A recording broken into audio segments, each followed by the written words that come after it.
got a press release. It caught my interest. It was about the government's Eat Well guide. And our next guest is, I think, going to tell us that the government have got it wrong on the Eat Well guide. Let's find out. Dr. Estrelita van Rensburg is a virologist, former medical director of one of the UK's largest clinical research companies, joins us on the programme today. Let's talk to her. Morning to you. Hope you're well. Thank you very much for your time. Why have the government got it wrong on the Eat Well guide, and why might it be dangerous? Well, good morning, David and everybody. The Eat Well guide, many people may know or not know that it was implemented in the beginning of the 1980s. And it actually advises people to eat a diet consisting of high carbohydrate values. And we know from a medical perspective and scientific perspective, when people are exposed to high carbohydrate levels over a considerable time, they develop a metabolic condition known as insulin resistance. And if this manifests in the body, we call it type 2 diabetes.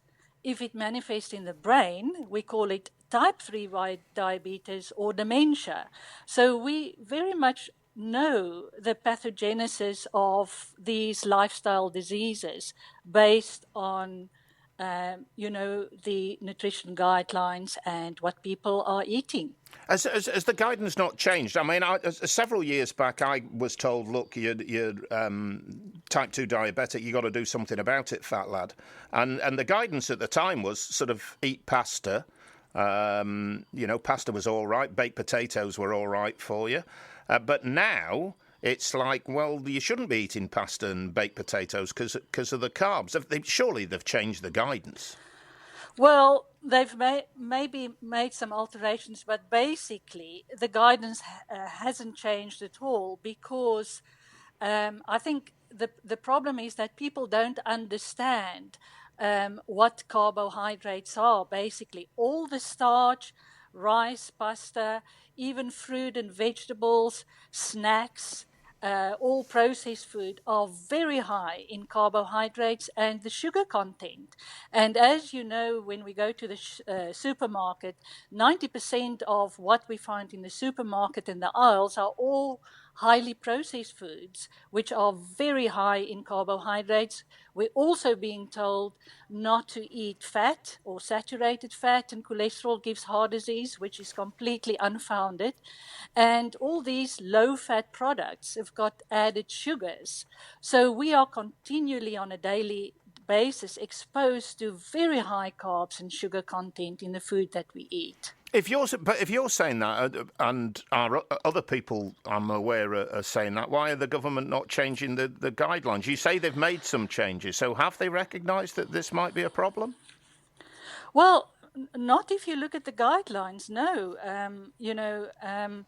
I think we need to understand that this is quite a complicated situation here because, government and even NHS and diabetic agencies, often have sponsorship of big industry, the big food and drink industry, as well as the pharmaceutical industry.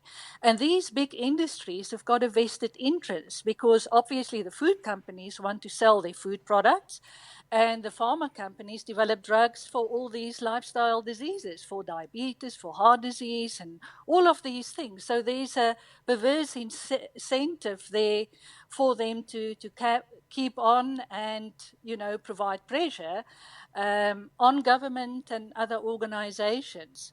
So what we've seen is that actually there's been no action taken on these guidelines, and people are confused. They hear it every day on the news, every day in the newspapers and so on, what they should eat, and the guidance are actually just flatly incorrect.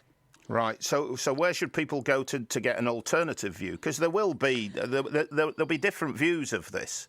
Everybody's got a different, there are different diet books out there and all sorts of stuff. Everybody's claiming that theirs works, etc., etc. Where would you recommend from your perspective?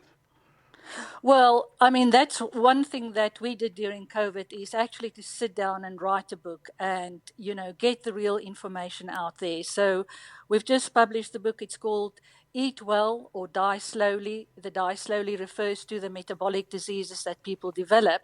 And it really presents, scientific fact, but in a way that people without a medical background can actually understand it.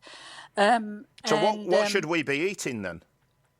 Well, I think the first thing that I would advise people is to cut right back on processed food and drinks. They should aim to lower their carbohydrate intake. They should eat good fats.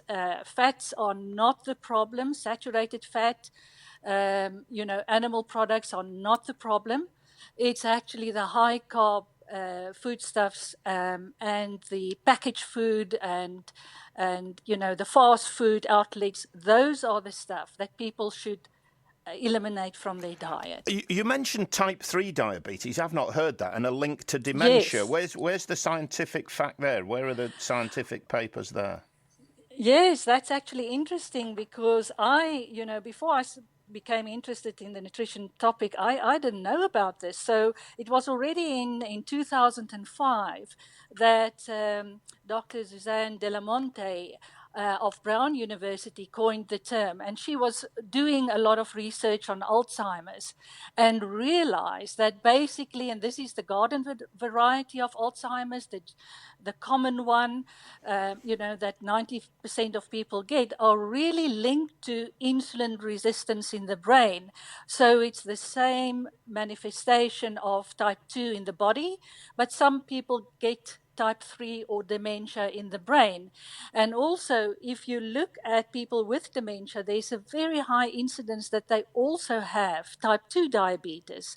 So this was new for me. And, when I speak to people, most people haven't heard of, type 3 diabetes and dementia.